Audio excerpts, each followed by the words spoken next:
दो जुड़वा बहनों की पहली रसोई। माँ, मुझसे नहीं बनता ये हलवा। कब से कोशिश कर रही हूँ। 2 बार तो हलवा जल गया और इस बार एकदम पतला पानी बन गया। मैं इस रसोई के काम के लिए नहीं बनी और ना ही हलवा मुझसे बनेगा। अपनी बेटी जिया की इस बात से मालती चिंता में आ जाती है। हे भगवान, क्या करूं मैं इस लड़की का। हलवा भी नहीं बनाया जा रहा इससे। ससुराल जाएगी तो रसोई कैसे संभालेगी। लड़के वालों के सामने तो फट से मुंह फाड़ कर बोल दिया था कि मुझे सब कुछ बनाना आता है। अगर हलवा तुझसे नहीं बनेगा तो और किससे बनेगा। इतने में जिया अपनी बहन को आवाज देकर बुलाती है। पिया, अरे ओ पिया, माँ बुला रही हैं। आई। जी माँ, बुलाया? लो माँ, आ गई मेरी प्यारी बहन पिया। ये बनाएगी मेरे हिस्से का हलवा। देख रही है पिया, तेरी निकम्मी बहन कैसे दांत फाड़ रही है। कभी कभी तो मुझे यकीन ही नहीं होता कि तुम दोनों को मैंने एक ही कोख से जन्म दिया है। मालती के इस कथन का कारण था अपनी दोनों जुड़वा बेटियों का अलग अलग स्वभाव। हालांकि दोनों शक्ल सूरत से एक जैसी ही दिखती थी। अगर दोनों को एक साथ खड़ा कर दिया जाए तो पहचान पाना मुश्किल होगा कि कौन पिया है और कौन जिया। जहां पिया सीधी सादी, संस्कारी और घर के काम में निपुण थी, वहीं जिया मनमौजी थी। दोनों की शादी वसुंधरा के बेटों कार्तिक और अनुज से पक्की हो चुकी थी। इसलिए मालती जिया को खाना बनाना सिखाती है, पर जिया लीबा पोती में ही लगी रहती। गुजरते वक्त के साथ दोनों बहनें शादी करके ससुराल आ जाती हैं। हे भगवान, मेरी ये जुड़वा बहू की शक्ल तो एकदम सीता गीता के जैसी मिलती है। अब इसमें से कौन पिया है कौन जिया, कैसे पहचानूं? तभी जिया फट से कहती है, माँ जी, मैं पिया हूँ और ये जिया। अच्छा, चलो दोनों बहनें जल्दी से इस कलश को गिराकर अंदर आ जाओ। दोनों बहनें गृह प्रवेश करके ससुराल में कदम रखती हैं, जहां उन दोनों के एक से चेहरे देखकर रिश्तेदार भी अचक्के रह गए। माला और गेंदा भी देखने लगी। बाप रे जीजी, तुम्हारी बहुएं तो एकदम अंजू मंजू की हमजोली हैं।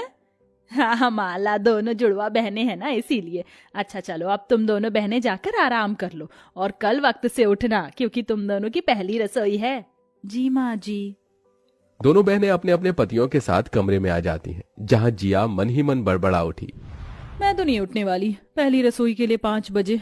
इतनी बड़ी बारात के लिए खाना बनाना मेरे बस की तो नहीं है। वहीं दूसरी तरफ पिया अपनी सास के कहे को मन में बिठाई थी। पिया, तुम इस दुल्हन के जोड़े में बहुत ही सुंदर लग रही हो। आज की रात हमारी है। पिया ने बड़े बोझ भरे मन के साथ कार्तिक की ओर देखकर कहा। कार्तिक जी, कल ससुराल में मेरा पहला दिन है। पहली रसोई के लिए जल्दी उठना है। मैं सो जाऊं प्लीज? कार्तिक ने नीरस भाव से पिया को देखकर कहा, ठीक है पिया, तुम सो जाओ। अगले दिन पिया सुबह के 5 बजे उठकर ससुराल की साफ सफाई में लग गई, जबकि कामचोर जिया बिस्तर पर पैर पसारे मजे की नींद सोई रही। देखते ही देखते सूरज निकल आया। शुक्र है समय से सारी साफ सफाई खत्म हो गई। अब जाकर जल्दी से नहा धोकर आ जाती हूँ।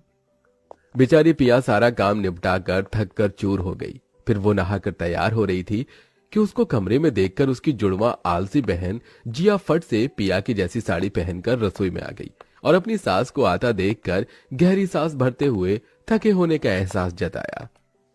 उफ, उई माँ, मेरी कमर। अरे पिया बहू, तू अकेले काम कर रही है? जिया बहू कहाँ है?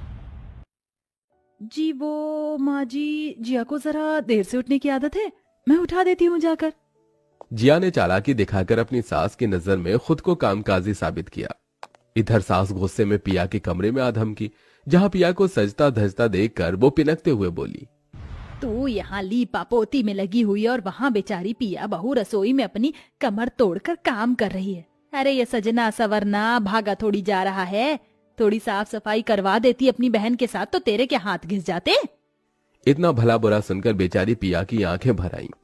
जिया की बच्ची, मुझे लगा नहीं था कि तू ऐसा करेगी। ऐसी बहन होने से भला तो दुश्मन होता है। कमर तोड़कर काम मैंने किया और क्रेडिट ये ले गई।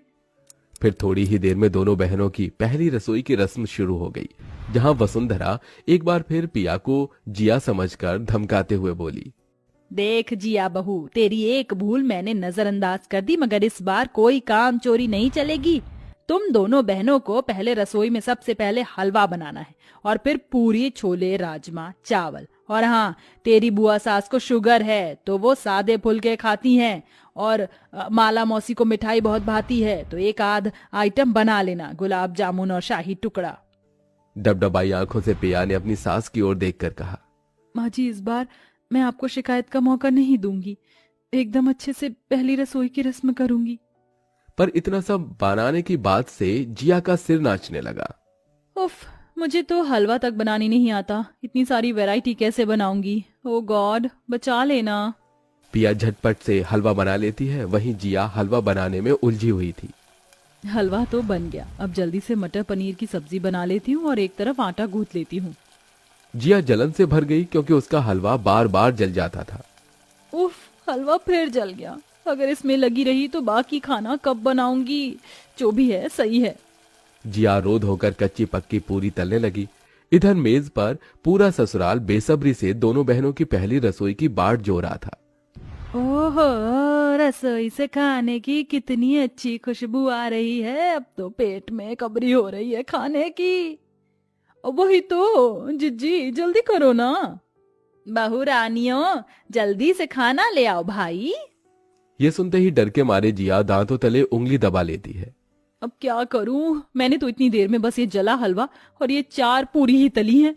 तभी जिया अपनी बहन जैसी साड़ी पहने होने का फायदा उठाने के लिए दिमाग दौड़ाती है और बहाने से पिया को भेज देती है। पिया देख, मैं तुझे बताना भूल गई, जीजा जी कब से तुझे बुला रहे थे। अच्छा, मैं देख कर आती हूँ। इतने में जिया फट से पिया का बनाया सारा खाना परोस देती है। ये लीजिए बुआ जी, मौसी जी, गर्मा गर्म पूरी सब्जी हलवा सब रेडी है। सब हबड़ हबड़ खाने लगे। ओए होए होए, क्या बढ़िया स्वाद है, खाने में एकदम नरम नरम पूरी और हलवा तो अमृत से भी मीठा। हाँ, मगर इसकी दूजी बहन कहाँ है? आती होगी माला, ठहर मैं बुलाती हूँ। जिया बहू, जल्दी खाना लेके आ। इतने में जला हुआ खाना लिए पिया आ गई। तभी सबने जला खाना देखकर उस पर खूब गुस्सा किया। ये कैसी भट्टी में से पूरी पका कर लाई है, एकदम जली हुई है, और सीख अपनी बहन से कुछ, बेलूड़ी कहीं की। इतने ताने बाने सुनकर भी पिया ने पलटकर कोई जवाब नहीं दिया, मगर उसका मन चीख चीख कर रो पड़ा। जिया ने मेरे साथ छल कपट किया है, सिर्फ सासू माँ से बड़ाई सुनने के लिए। सभी ने जिया को पहली रसोई में रुपए पैसे गहने बहुत कुछ दिया। ये लो पिया बहू, तुम में हर गुण भरा है, तुम ही इस 9 लखा हार के काबिल हो। धन्यवाद माँ जी। बेचारी मेरी बहन, मैंने उसको बुद्धू बना दिया, इसलिए तो मैंने डिट्टो इसके जैसी साड़ी खरीदी है। इसी तरह दिन गुजरते गए, सब रिश्तेदार भी लौट गए, पर दोनों जुड़वा बहनों के कामों की गलतफहमी वसुंधरा के आगे बनी रही। एक बहू होने का सारा कर्तव्य पिया निभाती, पर बढ़ाई जिया को मिलती। मगर एक दिन वसुंधरा ने देखा कि पिया रसोई के भीतर बिना चप्पल के खाना बना रही थी, उसकी चप्पल बाहर थी। ये जिया बहू रसोई का इतना आदर कब से करने लगी, कहीं मुझसे ही दोनों बहनों को पहचानने में भूल तो नहीं हो गई। इस बात को साफ करने के लिए वसुंधरा ने जिया को पिया कहकर पुकारा। पिया बहू, जरा रसोई में तो आना। उफ, सासू माँ को भी ना चैन नहीं है। आई माँ जी। जिया बेधड़क सैंडल पहने रसोई में घुस आई। जी माँ जी, बुलाया? हाँ, वो मुझे ना तेरे हाथों की गर्मा गर्म पूरी खाने का बड़ा मन है, वो जो तूने पहली रसोई में बनाई थी। अभी माँ जी? हाँ बहू, 4 पूरी तलना तेरे बाएं हाथ का खेल है। क्यों नहीं माँ जी, वैसे भी मेरा हाथ एकदम नपा तुला हाथ है। जिया बहू, तू जा बाजार से जरा सब्जी ले आ। वसुंधरा ने पिया को भेज दिया। जिया का चेहरा पीला पड़ गया। उफ, आज तो बुरी फंस गई जिया। जिया ने पिया की तरह नरम नरम पूरी तलने की कोशिश तो खूब की, मगर जली पूरी देखकर सास ने कहा, रहने दे जिया बहू, ये पूरी तुझसे नहीं बनेगी। तूने पिया के नाम का सहारा लिया और मैं हमेशा उस बेचारी को खरी खोटी सुनाती रही, जबकि सर्वगुण संपन्न है वो और कामचोर है तू। सासू माँ, मुझे माफ कर दीजिए, मैं बस खुद को अच्छा साबित करना चाहती थी, मुझे बस एक मौका दे दीजिए। इतने में पिया आ जाती है। माँ जी, जिया को माफ कर दीजिए, मैं इसे खाना बनाना सिखा दूंगी। इतने के बाद भी पिया के मन में प्यार देखकर जिया ने माफी मांगी और पूरी लगन से खाना बनाना सीख लिया और दोनों जुड़वा बहनें खुशी खुशी रहने लगी।